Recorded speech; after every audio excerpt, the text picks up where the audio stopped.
Pedangdut Lesti Kejora menggemparkan jagat dunia hiburan usai dirinya membuat laporan adanya dugaan KDRT yang dilakukan sang suami Rizky Bilar ke Polres Jakarta Selatan.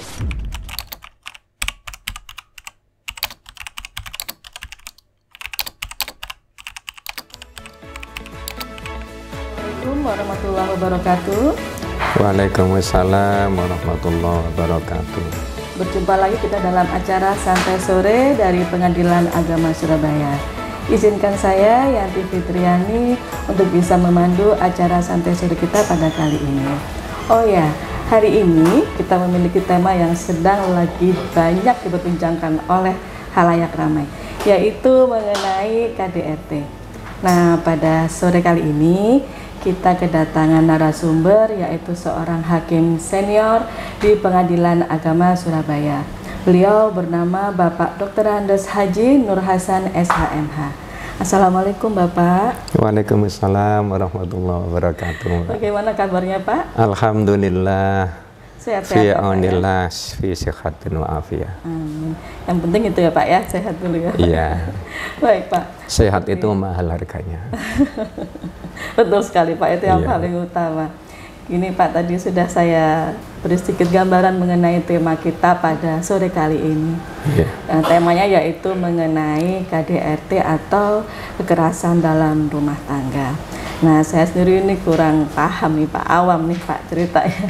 Definisi dari KDRT itu sendiri apa ya Pak? Iya. Kalau saya tanya balik gimana ya? Saya nanya nih Pak. Yang selama ini ada dalam pikiran Mbak Yanti apa ya KDRT itu ya? Kalau saya KDRT itu kasar itu Pak. Kasar ya? Iya. Kasar kepada siapa itu? Yang saya tahu sih rumah tangga ya Pak ya. Rumah tangga itu sasaran utamanya siapa? Biasanya ya yang lemah nih Pak. Biasanya yang Pak. lemah ya. Iya. Jadi begini. Iya. Bismillahirrahmanirrahim. Tentu kalau kita bicara tentang KDRT, kekerasan dalam rumah tangga, kita harus merujuk pada aturan yang terkait ya. Bahwa di dalam pasal 1 Undang-Undang Nomor 23 tahun 2004 tentang penghapusan kekerasan dalam rumah tangga itu, pasal 1-nya berbunyi bahwa yang namanya KDRT itu adalah setiap perbuatan atau perlakuan kepada seseorang, terutama perempuan. Jadi gambaran dalam otaknya Mbak Yanti memang benar. Jadi semua perbuatan kepada seseorang, terutama perempuan. Betul begitu Pak ya. Iya. Yang berakibat pada adanya kesengsaraan, penderitaan, baik secara fisik, psikologis maupun seksual. Oh gitu. Termasuk di dalamnya penelantaran. Penelantaran? Penelantaran itu artinya kan ibarat suami menelantarkan anak, menelantarkan istri, itu termasuk KDRT. Itu dalam ranah berarti psikis. Oh gitu. Penelantaran itu. Jadi dari definisi ini kan sudah tergambar ya, bahwa ternyata KDRT itu bisa dilakukan oleh suami kepada istri, yang disebut yang lemah tadi, bisa dilakukan kepada anak, bisa dilakukan kepada pembantu yang saat itu tinggal bersama, lah itu seperti itu ya. KDRT ya. Meskipun selama ini kadang-kadang kita atau orang awam membayangkan yang menjadi sasaran KDRT itu adalah pelakunya suami, sasarannya istri kan gitu kan. Seperti itu ya. Okay. Berarti gini Pak, kalau dari yang Bapak jelaskan tadi sempat dibilang bahwa ada undang-undangnya nih Pak ya, yang memasukkan KDRT ke dalam hukum itu. Kalau hukum yang saya tahu nih Pak ada dua ya Pak ya, pembagian dari segi upaya hukum pidana maupun upaya hukum perdata. Kalau KDRT itu sendiri Pak, dasarnya itu upaya hukum yang bagaimana sih Pak? Iya. Jadi sebenarnya KDRT itu merupakan sebuah delik dalam pidana. Oh begitu. Iya, dalam ranah hukum pidana, tapi deliknya delik aduan. Delik aduan itu artinya peristiwa pidana baru dianggap ada apabila ada yang mengadu. Seperti itu. Kalau nggak ada yang mengadu ya tidak jadi delik meskipun ada aturan itu. Nah, baik itu kekerasan secara psikis, baik itu kekerasan secara fisik maupun seksual, itu semuanya delik aduan. Siapa yang merasa menjadi sasaran korban, maka dia bisa mengadukan halnya itu kepada polisi. Ketika polisi dalam 1 kali 24 jam setelah menerima aduan itu, dia harus memberikan fasilitas perlindungan terhadap korban. Sambil kemudian si polisi itu mengajukan permohonan penetapan kepada pengadilan negeri, bukan pengadilan agama ya. Pengadilan negeri untuk mengadakan apa semacam kalau istilahnya sekarang itu ya LPSK itu ya, lembaga ya perlindungan ya seperti itu. Dan insya Allah kalau nggak salah paling lambat itu keberadaan korban dalam pengawasan polisi dalam tahap permulaan ini maksimal 7 hari.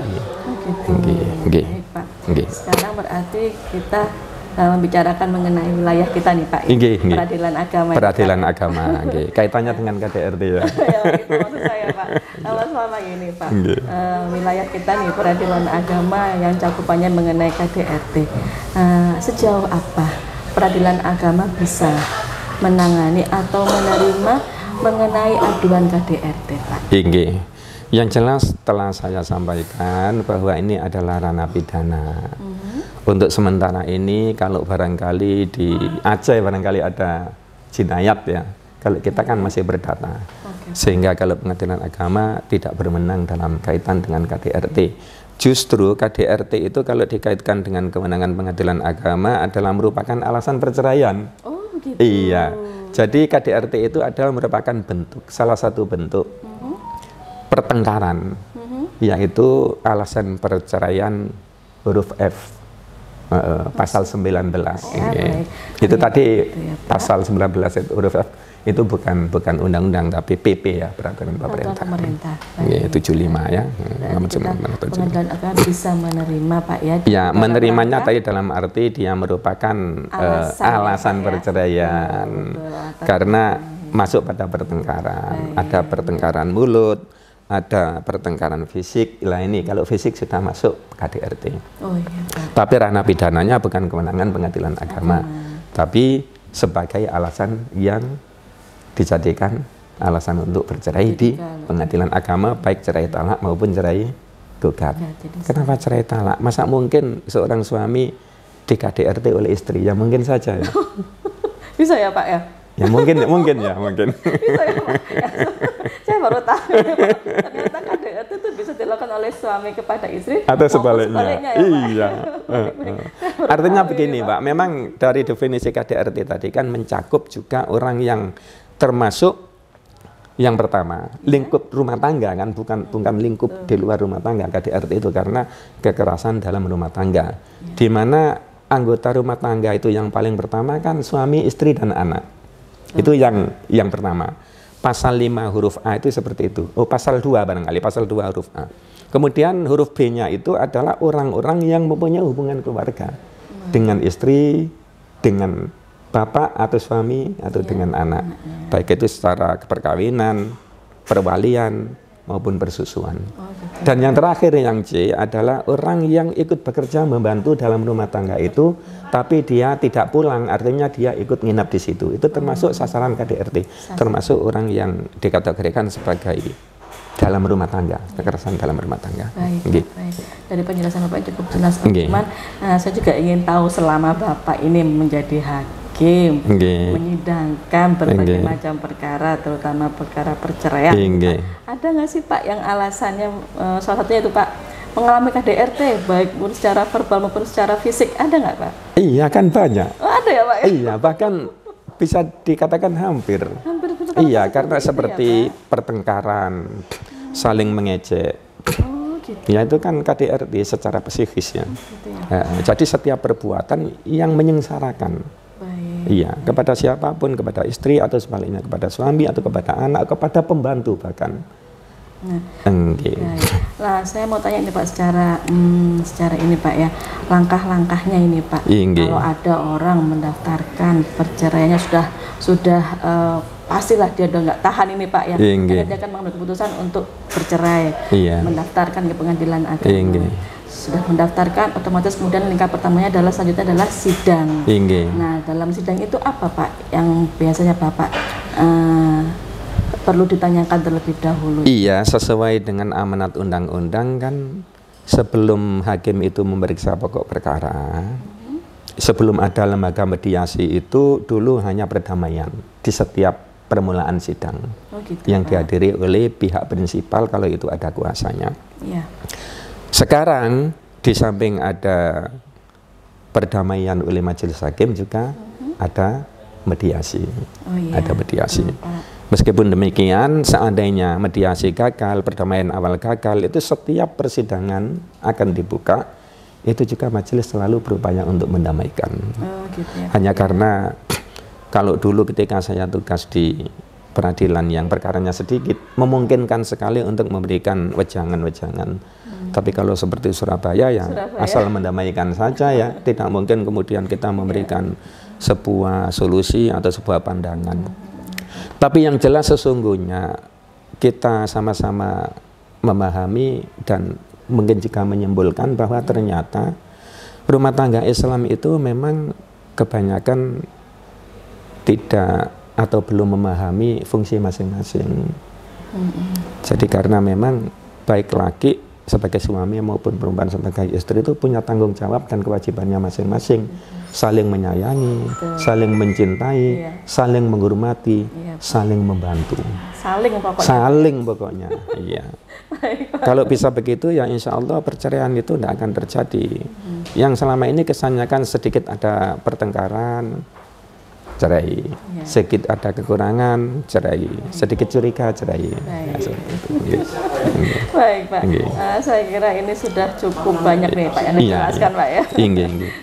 Harapan Bapak ini Pak mengenai para pihak khususnya ini ya, terutama para pihak kita ini khususnya dalam menyikapi apa itu sebuah KDRT Pak, bagaimana dalam rumah tangga tentunya ini Pak ya. Iya. Kita ya. Itu kan adalah kembang kehidupan dalam rumah tangga, mestinya tidak serta-merta kemudian dari permasalahan rumah tangga itu kemudian berujung pada perceraian, seharusnya tidak seperti itu. Karena memang pesan pasal 1 Undang-Undang Nomor 1 Tahun 74 bahwa yang dikatakan perkawinan adalah ikatan lahir batin. Bukan lahir saja tapi batin antara seorang pria dengan seorang wanita sebagai suami istri dengan tujuan membentuk rumah tangga atau keluarga yang bahagia dan kekal. Tidak gampang pudar, tidak gampang cerai, berdasarkan ketuhanan yang Maha Esa. Artinya ada nilai niat ibadah sejak awal. Kalau dilandasi seperti itu, insya Allah, ya itu ada angin, ada badai, itu lewat saja. Insya Allah. Baik, berarti landasannya tetap agama nih Pak ya. Iya. Ketakwaan kita, keimanan kita Pak yang meyakini semua itu ya Pak ya. Terima kasih Pak Nur Hasan. Mudah-mudahan ada manfaatnya ya. Informasi yang diberikan ini Pak ya. Iya. Sehat selalu Bapak. Iya, amin. Terima kasih doanya. Mohon maaf juga. Saya kira cukup sekian perbincangan kita santai sore pada kali ini. Mohon maaf atas segala kekurangan yang ada. Saya Yanti Fitriani dan tentunya dengan salah satu narasumber kita mohon izin. Wabillahi taufiq hidayah. Wassalamualaikum warahmatullahi wabarakatuh. Waalaikumsalam warahmatullahi wabarakatuh.